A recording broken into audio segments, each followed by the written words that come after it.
ရန်ကုန်မြို့ရေအောက်ရဲ့အနက်ရှိုင်းဆုံးတစ်နေရာမှာတန်ချိန်300လောက်လေးတဲ့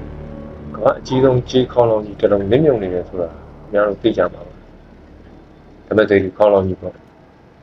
လူတွေကဒီခေါင်းလောင်းကြီးကိုပြန်ဆယ်ဖို့စိတ်ဝင်စားကြတယ်။ရွှေရတနာတွေပါတယ်လို့ပြောကြတယ်။ဒါပေမဲ့ဒီခေါင်းလောင်းကြီးရေအောက်ရောက်သွားတဲ့အကြောင်းရင်းဖြစ်တဲ့လူတစ်ယောက်ရဲ့အကြောင်းကိုတော့ဒီမေ့နေတတ်ကြတယ်။သူ့နာမည်ကမစင်ကာဖိလစ်တီဘရီတိုလို့ခေါ်သူကရိုးရိုးတင်မောသားတယောက်မဟုတ်ပါဘူးပေါ်တူဂီနိုင်ငံကနေပြီးတော့ရေလန်းခီးမိုင်ပေါင်းတောင်းချီပြီးဖြတ်တန်းလာတယ်မြမမြေပေါ်မှာဘရင်လှုပ်ချင်ခဲ့တယ်တရားပထိုးတွေကိုဖျက်ဆီးခဲ့တယ်နောက်ဆုံးမှာမြမသမိုင်းမှာအဆိုးဝါးဆုံးလို့ဆိုရမယ်တချင်းရှိုးတက်ဖြတ်ခြင်းနဲ့3ရက်တီအော်ဟစ်ညင်းညူပြီးတိတ်ဆုံးခဲ့ရတယ်သူ့ရဲ့ဝိညာဉ်ကရေအောက်ရောက်သွားတဲ့ခေါင်းလောင်းကြီးကိုစောင့်နေလို့ပဲလားဒါမှမဟုတ်တန်လီမြေမှာကျင်းသားတစ်ခုဖြစ်ကျန်ရစ်နေတာကဲဒီနေ့မှာတော့18ရာစုတည်ပြန်သွားပြီးတော့သွေးစွန်းနေတဲ့ပေါ်တူဂီဓမြတယောက်ရဲ့အမှုပွဲကိုကျွန်တော်တို့ဖွင့်ကြည့်ကြအောင်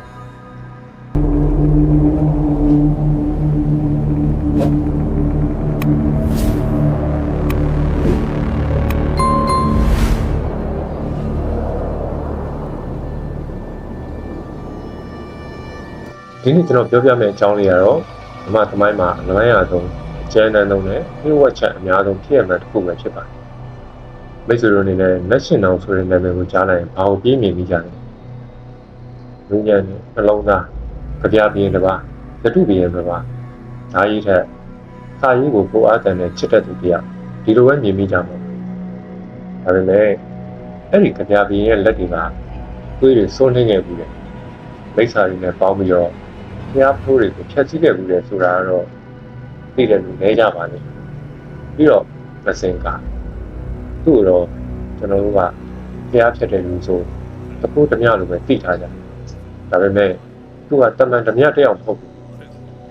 ယူရောပတိုက်ပေါ်တူဂီနိုင်ငံကနေပြီးတော့ရှေးမိုင်ပေါင်းတောင်းချီဖြတ်တန်းပြီးတော့မြမမြေပေါ်မှာဘရင်လုပ်ဖို့ကြိုးစားခဲ့တဲ့ကြီးမန်းချက်ကြီးမားတဲ့သူတယောက်အဲ့ဒီလူမျိုးဆုံတွေးလိုက်တဲ့အခါမှာတော့မြမသမိုင်းမှာဘယ်တော့မှမြေပြောင်းလို့မရတော့မဲ့ဒိဋ္ဌိတန်တရားဆက်ဝင်တစ်ခုလဲပတ်လာခဲ့ပါတယ်အဲ့ဒီဆက်ဝင်ရဲ့အဆုံးသတ်ကတော့ရန်ကုန်မြို့အောက်ခြေမှာနှစ်ပေါင်း400ကျော်နစ်မြုပ်နေတဲ့ဓမ္မစေတီခေါင်းလုံးကြီးနဲ့တန်လီမြို့နယ်ကောင်မှာ3ရက်တီတချင်းချိုးခံထားရတဲ့လူတစ်ယောက်ရဲ့အော်ဟစ်တန်ကြီး1600ပြည့်နှစ်အလုံးလေးဆိုတာကဘာကြီးရဲ့နေချက်ခဲ့ရှင်ုံကောင်းနေတဲ့အချိန်မှာအဲ့ချိန်မှာကျွန်တော်မြန်မာနိုင်ငံရဲ့အခြေအနေကတော်တော်လေးဆိုးဝါးနေပါတယ်။ဘရင်တော်မင်းပြကြီးတချောင်းခဲ့တဲ့ဒုတိယမြန်မာနိုင်ငံတော်ကြီးပျက်စီးပြီးသွားတဲ့နောက်မှာတော့တိုင်းပြည်ကခေါင်းမရှိတဲ့ကိုယ်လိုဖြစ်နေခဲ့တာ။သတော်ရီပြတ်တယ်။တောင်ကိုအင်းဝရခိုင်ကြီးဒီငယ်လေးကကိုနီးကိုရဟန်နဲ့မင်းမူပြီးတော့လည်းအချင်းချင်းပြန်တိုက်နေကြတဲ့စစ်ရင်ခေတ်ကိုရောက်နေတာ။အဲ့လိုမငြိမ်မသက်ဖြစ်နေတဲ့အခြေအနေကပြည်ပကလာတဲ့စွန်သားသူတွေဒေသစစ်သားတွေတော့ရွှေရင်းကြီးတစ်ခုတွေ့လိုက်ရတယ်လို့ပါပဲအဲ့ဒီထဲမှာထိတ်ဆုံးကပါလာတဲ့သူကတော့ဖိလစ်တီဘရီတိုမစင်ကာပါပဲသူကပေါ်တူဂီတင်မောသားသမင်းချက်ဘွားကနေခြားခဲ့တယ်ဒါပေမဲ့သူ့မှာကြောက်စရာကောင်းတဲ့အရေးချင်းတစ်ခုရှိတစ်ခုကစကားပြောကောင်းတာနောက်တစ်ခုကလောဘကြီးရပါသူကစပထမမှာရခိုင်ပြည်မင်းရသားကြီးစီမှာဒေသစစ်ဘုံအဖြစ်အမှုထမ်းပါတယ်ရခိုင်ပြည်ကသူ့ကိုယုံကြည်ပြီးတော့တန်လီမြို့မှာအကောက်ခွန်အရာရှိဖြစ်ခန့်အပ်လိုက်ဒါကရခိုင်ပြည်ရဲ့အကြီးမားဆုံးအမှားပါတန်လီကိုရောက်တာနဲ့မစင်ကအခွန်ကောက်ရုံနဲ့မကောက်အခွန်ငွေနဲ့ခံတက်တွေစောက်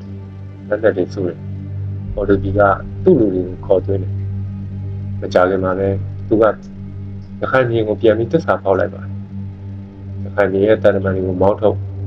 တန်လီကိုသိမ့်ပိုက်ပြီးသူ့ကိုယ်သူတန်လီပြည်ဖြစ်ကျင်ညာလိုက်တယ်အဲဒီခေတ်ကအင်အားကြီးဆုံးပေါ်တူဂီအမြောက်တွေတက်တက်တွေသူ့လက်ထဲမှာရှိနေတော့ဘယ်ဘရင်ငါမှသူ့ကိုမထီရကြတော့ပါဒီဇလန်မှာအဆွေးဆုံးစက်ကောင်တစ်ကောင်ပါဝင်လာပါတယ်သူကတော့တောင်ကိုပြည်လက်ရှင်တော်လက်ရှင်တော်ဆိုတာစစ်တိုက်တာထက်စာဖွဲ့တာကိုပိုဝါသနာပါတဲ့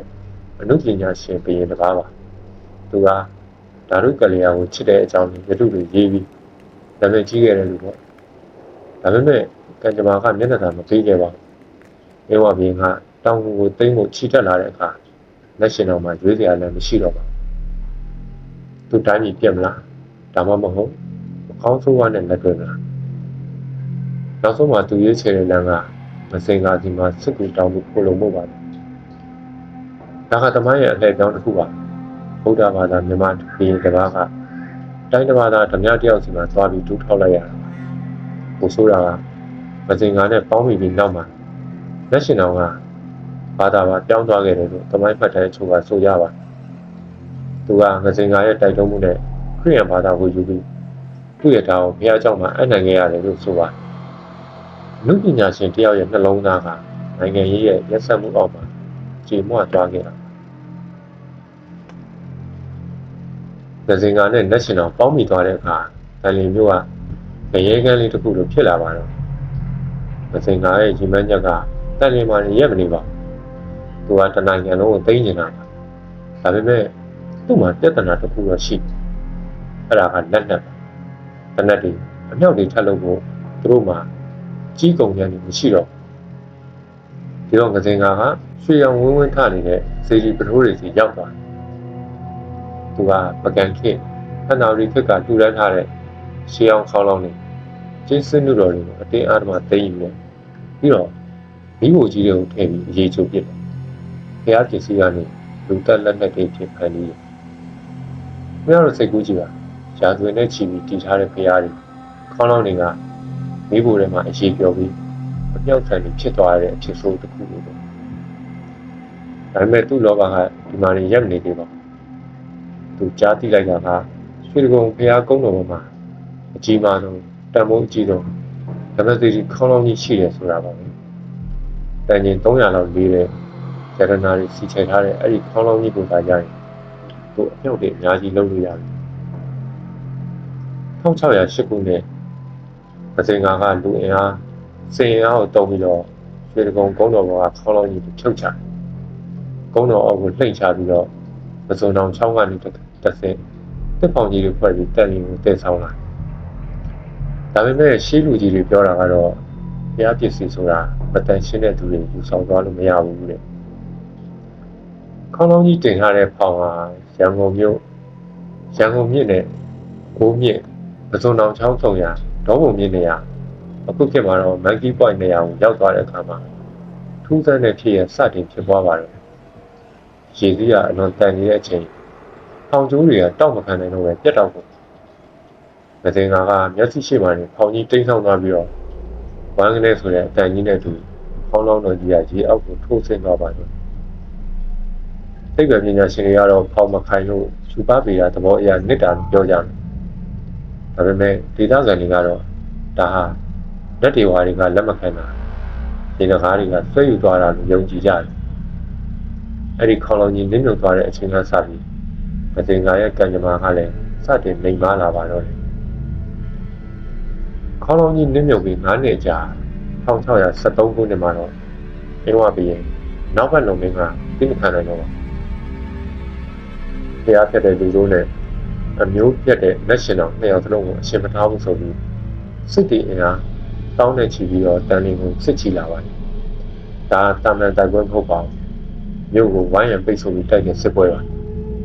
တန်လီမြို့ကိုကုန်းချောင်းရေချောင်းနဲ့ပိတ်ဆို့ထားလိုက်ရက်ပေါင်း30ကြာတဲ့အခါမှာလူထဲမှာငရဲပွက်လာတော့အစာရည်သာပြက်လက်လာတယ်မစင်ကာရဲ့ပေါ်တူဂီစစ်သားတွေကစားကြရမရှိတော့လို့ဖနက်တရေတွေကိုပြုတ်စားရတဲ့ဒီဖြစ်လာတယ်လူသားစားတဲ့ဖြစ်ရမျိုးတွေတော့ရှိခဲ့တယ်လို့ဆိုကြတယ်နောက်ဆုံးမှာတော့မစင်ကာကိုမကျေနပ်တဲ့မျိုးသားတွေနဲ့အတွင်းလူတွေကမျိုးတကားကိုတိတ်တဆိတ်ဖွင့်ပေးလိုက်ကြပါတော့အင်းဝတက်တွေမျိုးတွေကိုရေလုံးဝင်လာပြီးတော့တန်လီမျိုးကြီးကျဆုံးသွားပါတော့အခုဒီဇိုင်းရဲ့အကျဉ်းသားဆုံးတိတ်ထိတ်ရှင်ဖို့စရာအကောင်းဆုံးအပိုင်းကိုရောက်လာပါနောက်ဘက်လုံမင်းကမစင်ကာနဲ့ National ဖမ်းမိတဲ့အခါမှာစီရင်ချက်ချပါတော့ပထမဆုံး National နောက်ဘက်လုံမင်းကသူ့ကိုနှမျောတယ်ညီကိုဝင်းဝဲတော်ဆက်သူတို့လိုခွင့်လွှတ်ချင်ဒါပေမဲ့တန်ဃာတော်နဲ့မူမတ်တွေကလက်မခံဘူးအမျိုးရုပ်သူကိုအရှင်မထားတဲ့ဆိုပြီးဖိအားပေးကြလက်ရှင်တော်ကလည်းသူ့ကံကြမ္မာကိုသူသိပါတယ်တုံလုံးရှင်းမရှိပဲနဲ့တန်လီမျိုးလေကောင်မှာခေါင်းဖြတ်ပြီးအဆုံးစီရင်ခံလိုက်ရပါတယ်ဓမ္မစာပေလောကရဲ့ကျေတဝင့်ကသွေးရိုင်ထဲမှာပဲ ကျွေးလွင့်သွားခဲ့ရပါတော့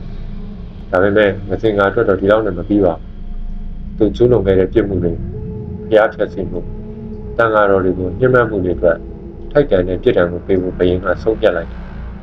အဲ့ဒါကတော့တချင်းရှိုးတက်ဖြတ်ခြင်းပါဒါလူတစ်ယောက်ကိုတက်နည်းတွေထဲမှာရက်ဆက်ဆုံးတက်နည်းပါဝရင်တော့ဒါမှမဟုတ်တစ်သားတန်အချွန်ကြီးကို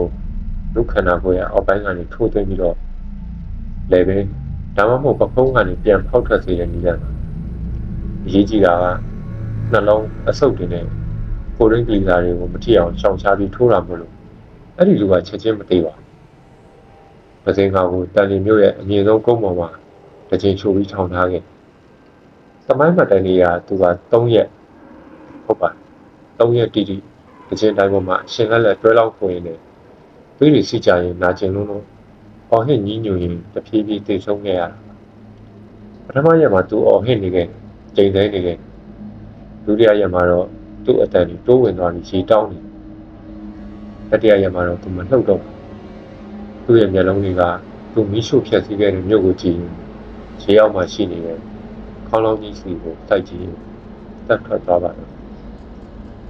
မစင်ကတည်တော့ပြင်မဲ့သူခြံထားခဲ့တဲ့အရာတွေရှိပါသေးတယ်နောက်ဘက်လူမင်းကငစင်ကားရဲ့နောက်လိုက်ပေါ်တူဂီစစ်သား400ကျော်ကိုတပ်ပဲအင်းဝါကိုခေါ်သွားခဲ့သူ့ကိုဘရင်ကြီးလို့ခေါ်ပြီးအမြောက်တပ်သားတွေဖြစ်အမှုထမ်းနေခဲ့ဒီနေ့ချိန်ကြီးစကားရွှေဘိုနယ်တစ်ဝိုက်မှာညလုံးပြပြနှာနဲ့ပေါ်ပေါ်နဲ့သူတို့ရဲ့မျိုးဆက်တွေရှိနေကြတယ်ပါပြီးတော့ရန်ကုန်မြစ်ရေအောင်ရဲ့အနက်တနေရာမှာအမေစီဒီခေါလုံးကြီးကလည်းခုချိန်ကြီးရှိနေတယ်ပေါ့ခေတ်ဆက်ဆက်ရေကုန်သမားတွေရှာဖွေခဲ့ကြတယ်လေဘယ်သူမှပြန်မဆယ်နိုင်ခဲ့ကြဘူးတချို့ကပြောကြတယ်ငစင်ကာရဲ့ဝိညာဉ်ကအဲ့ဒီခေါလုံးကြီးနားမှာရှိနေတော့မယ်သူ့ရဲ့လောဘတွေသူ့ရဲ့အဖြစ်တွေနဲ့ရေအောင်မှာထောင်တော့ပိတ်မိနေတာမျိုးဖြစ်မှာဒီဇာတ်လမ်းမှာသင်္ကန်းသာတစ်ခုပေးနေပါတယ်လောဘကြီးလို့ရင်ကိုရှာဖွေထားတဲ့စီးစိမ်တွေကကိုယ်ပြန်တက်တဲ့လက်နဲ့ဖြစ်လာတတ်တယ်ဆိုတာကဲပြိတ္တတို့ဓမ္မစီခေါလုံးကြီးကိုပြန်တွေ့စေချင်တာတကယ်လို့ပြန်ဆယ်လို့ရရင်ရောငစင်ကာရဲ့ချိန်သာပါလာနိုင်မှာကဲဒီကြောင့်ကိုကျွန်တော်ကုမတ်မှာဆွေးနွေးကြပါနောက်ပါမြန်မာလဲဒီထက်ပို့ပြီးတော့စိတ်ဝင်စားကြကောင်းတဲ့ဇာတ်လမ်းလေးလာအောင်မှာမို့ channel လေးကို like and subscribe လေးပြုလုပ်လာဖို့မမေ့ကြပါနဲ့အားလုံးပဲဆက်လိုက်